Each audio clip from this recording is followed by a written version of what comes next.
Good morning everyone. Today we are going to present the topic types of sentence. Based on their meanings, sentence can be categorized into four types: declarative, interrogative, imperative and exclamatory. Each type has unique purpose in communication. Let us explore them one by one. Over to my friend Karunya. Thank you, friends. Declarative sentence. Declarative sentence are used to state information or facts.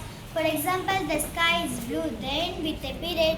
Declarative sentences are the most common type of sentence we use in our daily life.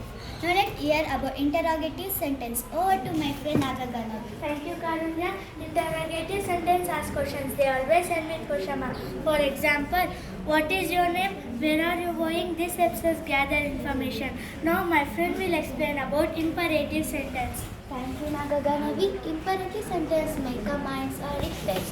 For example, please pass the salt or close the door. This sentence can be end with an period, exclamation mark.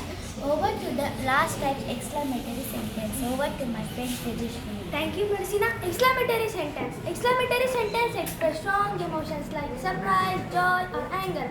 For example, what a beautiful day, or wow, that's amazing. They always end with an exclamation mark. This brings us to the end of our presentation. Thank you everyone for listening us. We hope you enjoyed and learned about types of sentence. If you have any questions, feel free to ask us.